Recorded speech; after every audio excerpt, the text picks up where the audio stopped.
Good morning. The sun is shining, the birds are singing, the squirrels are out looking for nuts. They think it's spring. It's 30 degrees outside, but the sun is high, and the little animals and the critters are moving around. I like that. It gives me hope. Yes, in this frozen world that we're in. We'll have another round of this weekend where we get down to around zero at nights, but the days are going to be better. And no snow and ice in the forecast. We're going to get rain around the first of the week, and that's good. We need it. But it'll be after the bitter freezing sub-zero temperatures we've been having. It was, I don't know, it was 7. It was pretty cold when I got up this morning. I don't know exactly how cold it was. In the teens, I think. I'm late, but earlier than some days, I had a meeting with some other Baptist preachers for breakfast. We visited and prayed. And then I'm going to a lunch meeting with our homeless ministry guys. I always like to get with them because they are all volunteers, and we volunteer our work to minister to the homeless and try to comfort the afflicted in any way that we can. And so it is a ministry very dear to my heart, so I want to encourage these men who helped Dr. Adrian and I, and Dr. Danny Decker, and Chaplain Goss, and the guys who help us carry out this ministry. Very important to me that it keeps going on. I think it's important to Jesus, or I wouldn't be doing it. So when you care for the least of these, my brethren, you've done that unto them, you've done it unto me. And so we try to follow in that Matthew 25 in that regard. Yesterday, we were in chapter 18 and we finished it up.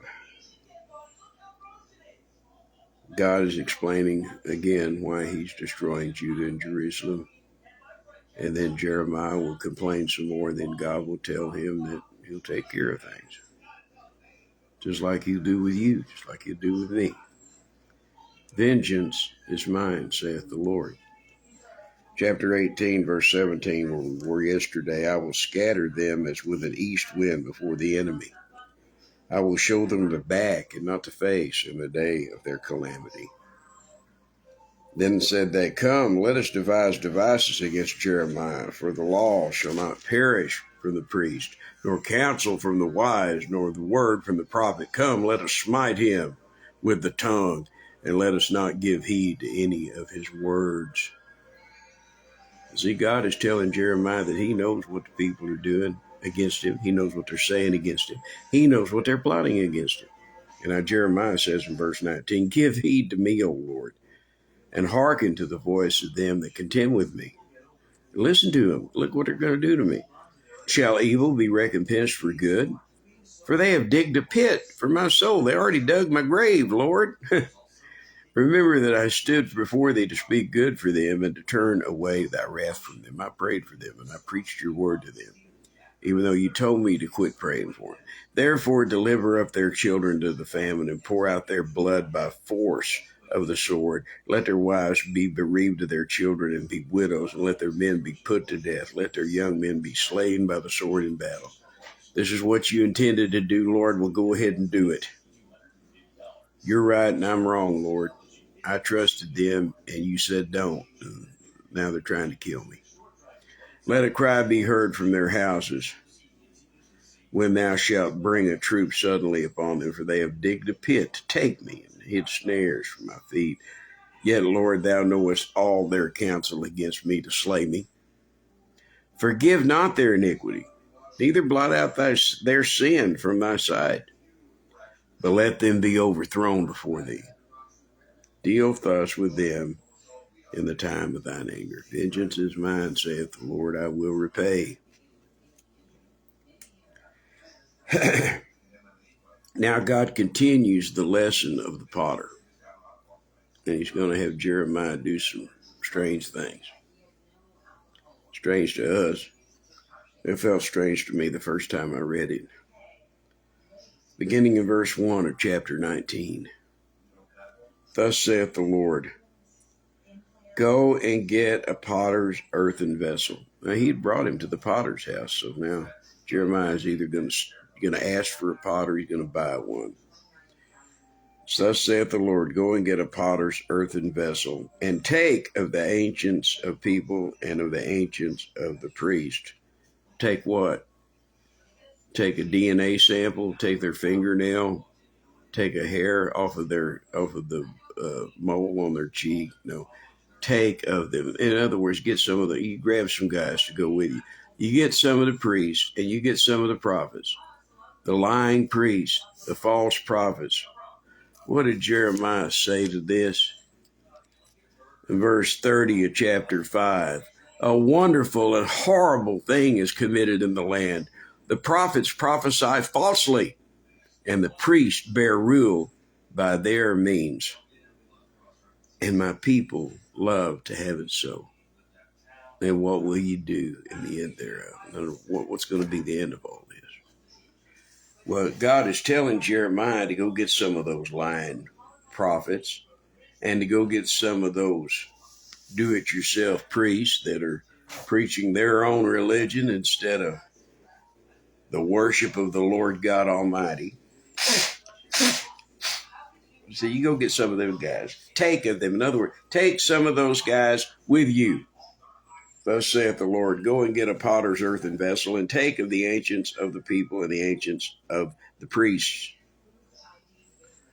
and go forth unto the valley of the sons of Hinnom. That's where they burned the trash in Jesus' day. Also known as where the Greeks came up with the word Gehenna, the hell fire, but it had another purpose.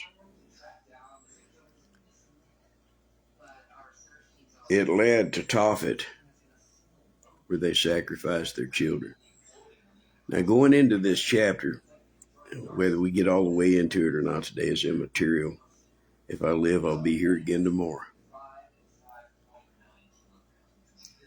Remember, God destroyed Judah and destroyed Jerusalem and took the ruling class, the higher-ups, took them into captivity in Babylon. Why? For 3 reasons. The reason we study this is the same 3 reasons that God is judging the United States right now. 1, they went a-whoring after other gods. 2, they sacrificed their children. They killed them in the worship of those other gods. And 3, they believed lying prophets and priests, and they believed the lies.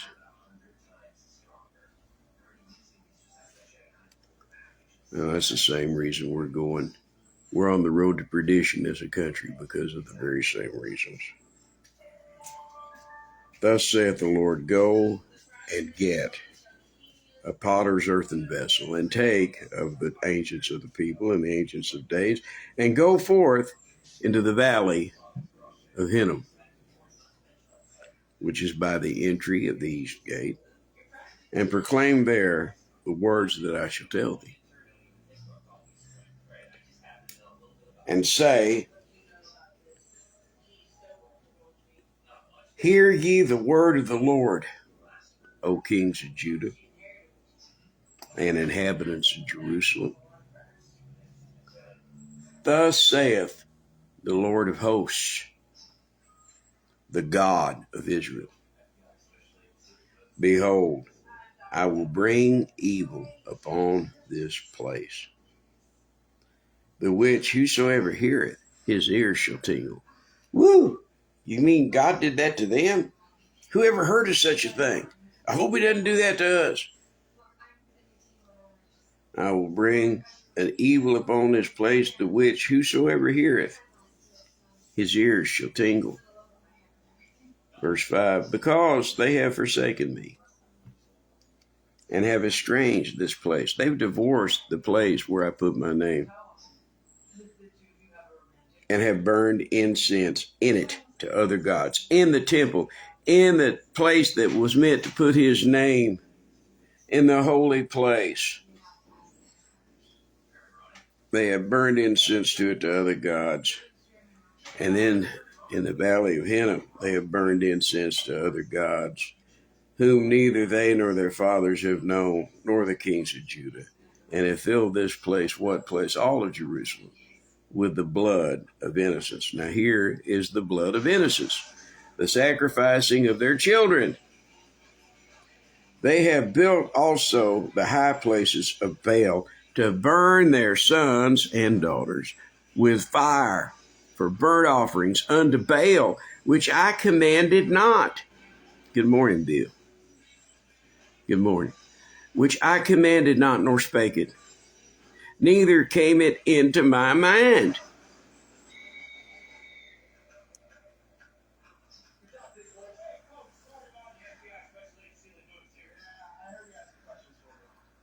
You built altars to other gods. You burned incense to other gods. You're baking cakes to the Queen of Heaven. You're bowing down before the rising sun and worshiping Ra, the god of the Egyptians.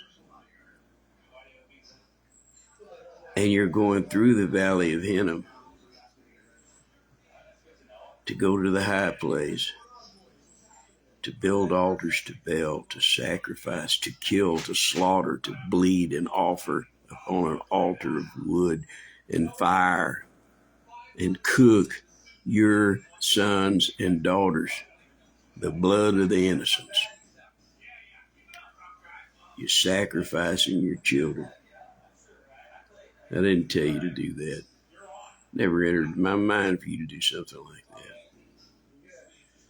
Therefore, behold, the days come, saith the Lord, that this place shall no more be called Tophet, or the valley of the son of Hinnom, but the valley of slaughter. Good morning, Bill. And I will make void the counsel of Judah and Jerusalem in this place, and I will cause them to fall by the sword before their enemies, and by the hands of them that seek their lives, the Babylonians. And their carcasses will I give to be meat for the fowls of the heaven, and for the beasts of the earth. And I will make this city desolate. Why? Because you polluted it with innocent blood, because you built altars to Baal, because you burned your children in the fire, sacrificed them to your heathen gods. You went a whoring after other gods, and you sacrificed your children to them. In the United States, it's the god of sex, the god of lust, the god of rebellion, the god of the god of sin. You're worshiping the god of this world and what people say is good. I've got friends, liberal friends, whom I've loved dearly throughout my life because we grew up together. But I have dear friends who, well, I grew up with them and I love them, but they think that abortion is a social good. You know, well, I'm not ready for a kid yet, so let's just kill it and I'll get on with my life. And I understand they don't believe it's a real human. They don't believe they're sacrificing their children. They don't believe that they're murdering their babies. But it seems obvious to me. Well, Jimmy, you don't have a uterus. You can't tell us what to do. Even if I did have a uterus, I couldn't tell you what to do. I don't have that power. I don't have that authority. I can't make you do anything. But for those of you who believe that it's okay to sacrifice our children, either to the abortuary or to the abortion pill or to the back alley quack, or sacrifice our children to state-run schools where they indoctrinate you, corporate-run education where you got to have Coca-Cola and Pizza Hut in the school. I remember Barrick Elementary School. We'd have fainted if we saw a Coke. I never saw a Coke machine until I was in junior high. I might have been in high school. I can't remember. Some of my friends correct me. Did we have a Coke machine at Patrick Henry? If we did, it was one of those little 6 or 8 ounce deals where a cup came down, and then the ice dropped, and then the Coke came into it like a fountain Coke. And we certainly didn't have a Pizza Hut or a Popeyes or a Subway sandwich in there. See, it's all this contracting stuff to save money. It's all wrong. Anytime you contract stuff out and don't do it all in-house, it's wrong. It's evil. It's wicked. Life doesn't work that way. It won't work. You see, because of the structure that we had when I went to public school, I wouldn't go to a public school now. I wouldn't advise you to, because that's part of sacrificing your children. There are other ways to sacrifice our children besides killing them. But when I went to public school, oh yes, Jimmy, we know everything was good back in the old days when dinosaurs ruled the earth. No, I'm just telling you. The system that we had worked because it made you respect people. You called the janitor Mr. I don't remember what his name was. You respected the janitor because when you made a mess, he was the one who had to come clean it up, and you were sorry for it. Yes, Mr. So-and-so, could you please help us? The cafeteria ladies, we might make fun of them a little bit with their hair up under their hair nets and everything, but they cooked good food. And they made food that everybody could eat, and it was cheap.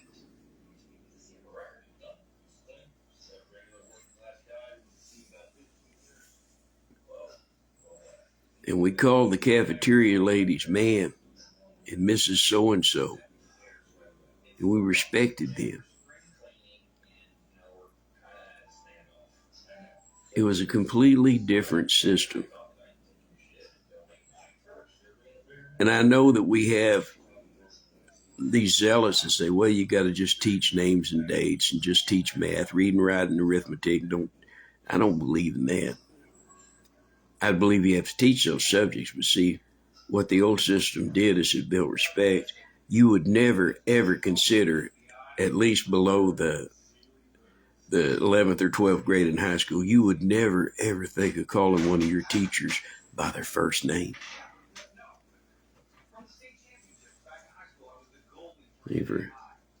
For 40 years now, we've sacrificed our children on the altar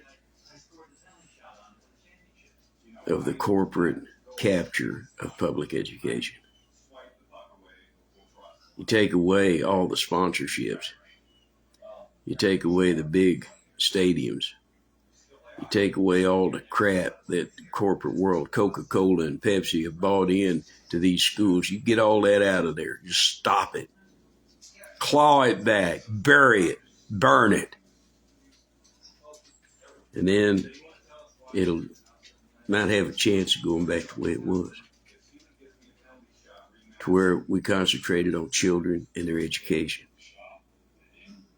and not on turning out automatons to serve the corporate state. It shouldn't be what education is about. But specifically here, God is talking about the physical slaughter, the sacrificing of their sons and daughters to Baal. When it says they passed through the fires of Hinnom, what it meant was they went through Hinnom and they got up to their high place as they walked out of Jerusalem. Jerusalem is on 7 mountains, just like Rome, or 7 hills. But on every side of Jerusalem, you go down and then you go up. And then when you went up, there was a high place. The Mount of Olives is such a high place. And not recorded that it was used for child sacrifice, but it was would be considered a high place, and Jerusalem is surrounded by such.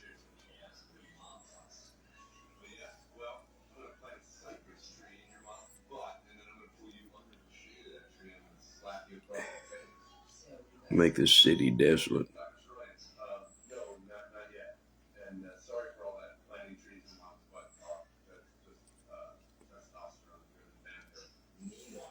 because you worshiped other gods and sacrificed your own children.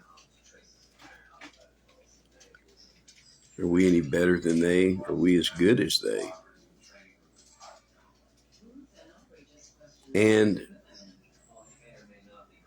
the purpose of Jeremiah taking of the people and of the princes and of the priests is that taking some of them with him along on this trip is to point these things out to them.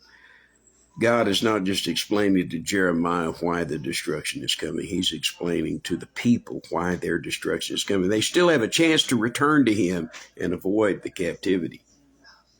They can't avoid the destruction. God's already decided to destroy it. Verse 7 says, I will make void the counsel of Judah and Jerusalem in this place. In other words, it doesn't matter what you say. It doesn't matter what kind of army you raise. It doesn't matter what kind of alliance you make with Egypt. It doesn't matter what kind of a puppet deal you make with the king of Babylon. I am still going to destroy you, and I'm going to use Nebuchadnezzar to do it. So I'll cause them to fall by the sword before their enemies and by the hands of them that seek their lives. And their carcasses will I give for meat for the fowls of the heaven and the beasts of the earth. And I will make this city desolate. And that's why, because of the sacrifice of their children. And I will make this city desolate and an hissing. Every one that passeth thereby shall be astonished and hiss because of all the plagues thereof. I can't believe that all these plagues are here. I can't believe that all this destruction is here. I can't believe that these people were so wicked, and they were supposed to be God's people, weren't they? But yet he chose to destroy them.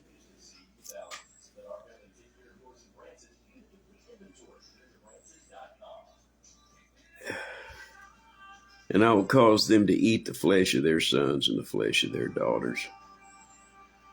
And they shall eat every one the flesh of his friend in the siege, and straightness wherewith their enemies, and they that seek their lives shall straighten them. You know, Rabshakeh told Israel, told Jerusalem, King Hezekiah said that we're going to make you eat your own dung and drink your own piss. The 2 Kings has something that happens in Jerusalem. I mean, in Israel. And it's during the life of Elisha. And the Syrians had Samaria.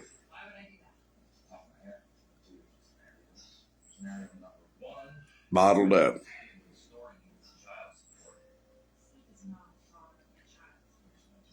Ben-Hadad was their great leader. This was before the Assyrian Empire took over.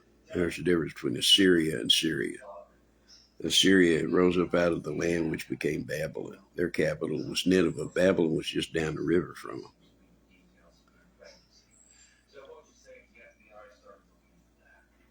And during the days of Elisha the prophet in Israel, in Samaria, their capital, they were besieged by Samaria. Beginning of verse 24. 2 Kings chapter 6. And it came to pass after this that Ben-Hadad, king of Syria, gathered all his host and went up and besieged Samaria. And there was a great famine in Samaria. Of course, they're sieged. They can't go out and gather crops. And behold, they besieged it until an ass's head was sold for 80 pieces of silver, 80 pieces of silver, and a fourth part of a cab of Dung's dove for 5 pieces of silver. The cab, by the way, was about 3.5, about 3 3/4 pints, just a little bit short of a half gallon. People were buying the crap from a bird poop, to eat. An ass's head with no meat on it because they slaughtered the ass. I guess they could put that ass's head in a stew and drink the bone broth. Not exactly kosher, beloved. And as the king of Israel was passing by upon the wall, there cried a woman unto him, saying, Help me, my lord, O king. And he said, If the Lord do not help thee, whence shall I help thee? Out of the barn floor or out of the wine press? He knows they don't have anything. He knows that they don't have anything.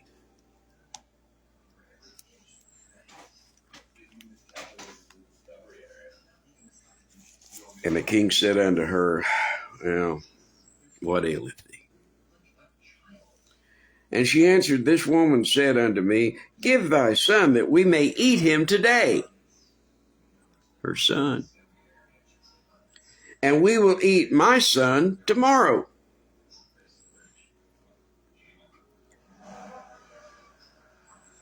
It's potluck.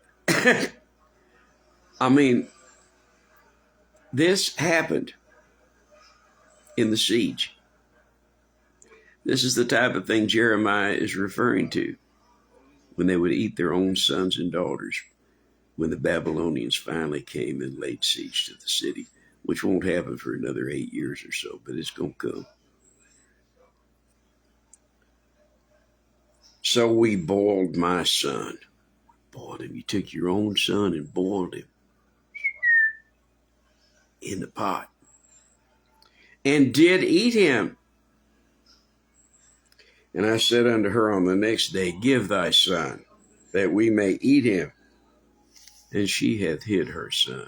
I'm thinking, you stupid. I nearly cursed. I said, you should have hid your son too. You should never have come into your mind. You know, people say, well, you're holier than thou, Jimmy Harris. Well, how can you say what you've done, what you would do if you've ever been in that situation? What about those people that crashed in the Andes? And what about the Donner Party? And what about this? And what about it? You know how you keep yourself from doing it? You decide ahead of time that I will not eat people. Tell them, Hatcher, it's people. Soylent Green is made out of people. You got to tell them. Get to the exchange, blah, blah, blah. You know the end of Soylent Green.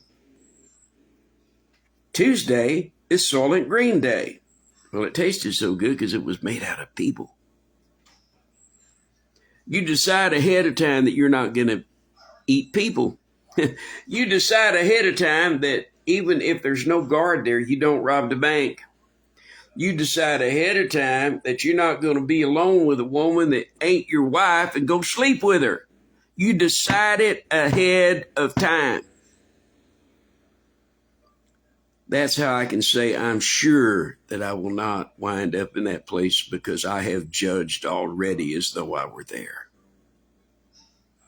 And you need to judge too now. Decide now what you'll do later. Then you don't have to worry about it. You'll have God's support, the confidence of the risen Christ, the Holy Ghost living inside you will give you the power to do what you have purposed to do because it is the purpose that God gave you.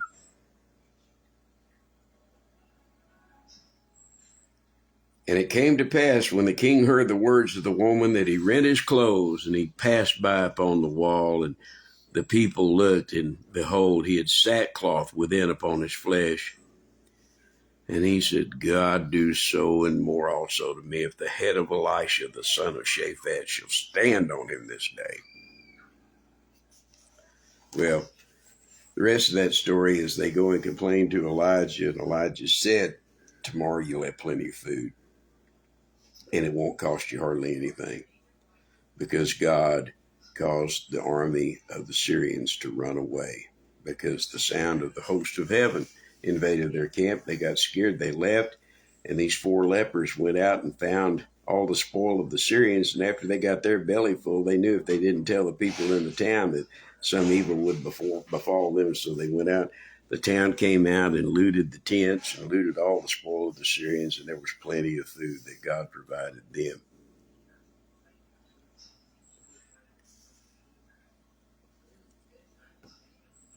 My only comment on that story is the king of Israel and besieged Samaria should have gone and sent to Elisha the prophet sooner. That's my whole point, is you need to decide ahead of time. You need to make your plans sooner. Then when the temptation comes, you'll be strong because you already decided.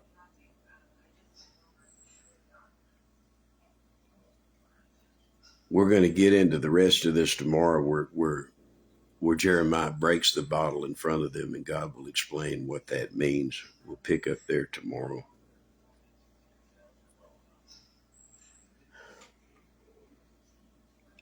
I think I want you to remember that the reason is destroying them because they filled this place with the blood of innocents. They built also the high places to Baal, to burn their sons with the fire for burnt offerings unto Baal, which I commanded not, nor spake it, neither came it into my mind. Like, why would you do such a thing? Why would you kill your own children? Well, he knows why, because they had gone a whoring after other gods. And when you worship any god besides the Lord, you're worshiping the devil. You worship Allah, you're worshiping the devil. You worship Buddha, you're worshiping the devil. You worship anybody except the risen Christ, you're worshiping Satan, that old dragon, which deceiveth the whole world. There's no God but the Lord Jesus Christ. He said, there is none beside me. I declare the end from the beginning. I am the Alpha and Omega, the beginning and the end. I purpose a thing and I do it. There is none like me. Jesus Christ, the same yesterday, today, and forever. We are naked and opened in the eyes and the sight of him with whom we have to do. That is the Lord Jesus. And he's the only God there is. He says, I am the way, the truth, and the life. No man cometh unto the Father but by me. And if you haven't come to him, you need to. God bless you.